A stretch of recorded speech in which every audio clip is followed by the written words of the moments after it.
হ্যাঁ হ্যাঁ আর বাবা খাইতে চাইলে খাওয়াইবেন নাকি?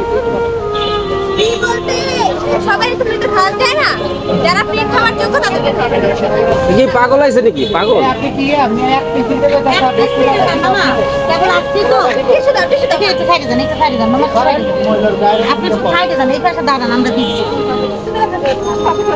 সিমি আপু এই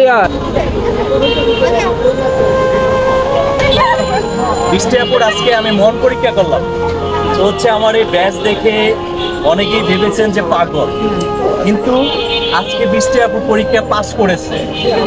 বৃষ্টি আপুকে আমি গতকালকে ফোন করে আমার মেয়ের জন্য একটি কেক অর্ডার করেছিলাম। সে আমার যদি ভালোভাবে আসতাম সেটা আমাকে চিনে ফেলত। দেন হচ্ছে আজকের এই ভিডিওটি তৈরি করা হলো, এই আগারগাঁর এখানে এত পরিমাণে কেকের দোকান হয়েছে, ভাবলাম মানে আমি একটু বৃষ্টি আপুর কাছে একটু ব্যতিক্রম হয়ে যায়, দেখি সে আসলে তার মনুষ্যত্ব বলতে কিছু আছে কিনা।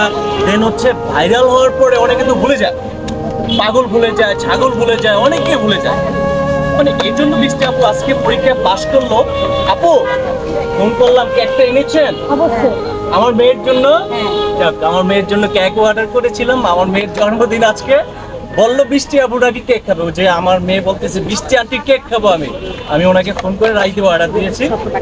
তো হচ্ছে বৃষ্টি আপু পরীক্ষা পাস করেছে। সবাই বৃষ্টি আপুর দোকানে আসবেন, কেক খাবেন, ভালো লাগবে ইনশাল্লাহ। বৃষ্টি আপু থ্যাংক ইউ ভাইয়া। আপনি বেশভূষা কখন নিলেন আসলে? ভাই বিষয়টা হচ্ছে এই জীবনে কিছু করতে হলে একটু পাগল হতে হয় মাঝে মাঝে। আমার অনেক fan follower, lakh lakh fan follower আপনারা জানেন। আজকে বৃষ্টি আপুর কাছে যদি ভালোভাবে আসতাম অনেকে চিনে ফেলতো, এর জন্য একটু পাগল সাইজে আসলাম।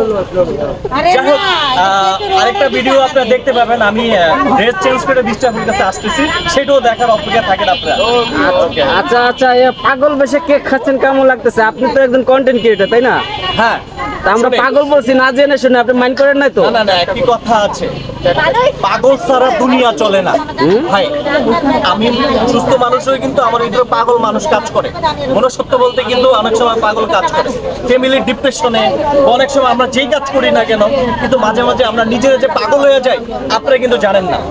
তাই আমি আপনার চিনতে পারিনি প্রথমে, এখন যখন আপনি আপনার নিজস্ব ভাষায় প্রথম তো বোবার মতন ছিলেন, আমি তখন খেয়াল করতে। স্বাভাবিক, আপনার ভয়েসটা আমার পরিচিত মনে হচ্ছে। আমার নাম হচ্ছে আরিফ হায়দার। আমার 3টা পেজ, একটা হচ্ছে গিয়া 15 লক্ষ, আরেকটা হচ্ছে গিয়া 1 মিলিয়ন, আরেকটা হচ্ছে গিয়া 9.5 লক্ষ।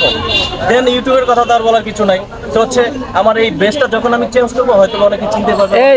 এই শুনেন, আপনি তারা চিনতে পেরেছিলেন? হ্যাঁ না, আমি ভাবছি কি নাকি আসছে হুট করে, যখন আসছে দোকানটা মাত্র ওপেন করছি, বাট আমি মানে বুঝিই নাই যে উনি আমার কাছে কেক অর্ডার দিছে বা উনি একটা কেক দিতে আসছে।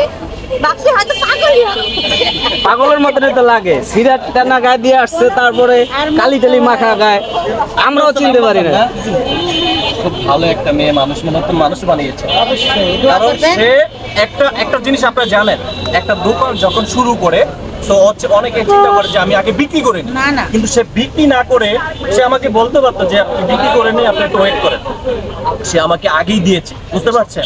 তার মানে এইটাই লিগে মেইন কথা, যে বিক্রি হয় না তার আগেই বিনা টাকা আপনাকে দিল পাগল ভেবে। বিনা টাকা দিয়েছে। এই আপু পরীক্ষা পাস করেছে। হ্যাঁ, আপনি কি সামনে ক্যামেরা দেখে ভয় দিচ্ছেন নাকি, না এমনিতেই দেন?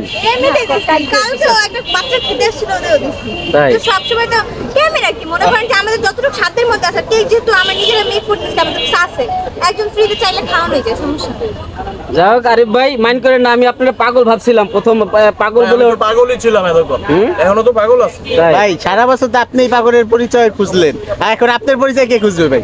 একটা সত্যি কথা বলেছেন, আমি এখানে আইল্যান্ডের উপরে বসেছিলাম পাগলের মতো, কেউ আমাকে বুঝতেই পারেন না যে আমি আসলে ভালো মানুষ। আপনারা জানেন আমি 2017 সাল থেকে এখন পর্যন্ত রাস্তা রাস্তা পাগল খুঁজি। সেই পাগলের পরিচয় জানার জন্য আমি ভিডিও তৈরি করি। আমার চ্যানেলে ঢুকলে দেখতে পাবেন অনেক পাগল আমার চ্যানেলে এখনো আছে। চলছে আজকে নিজে পাগল সাজতে, দেখি এই পাগলটার কাছে কেউ আসে কিনা, মনুষ্যত্ব বলতে কিছু আছে কিনা, এই জন্য তুলে ধরা।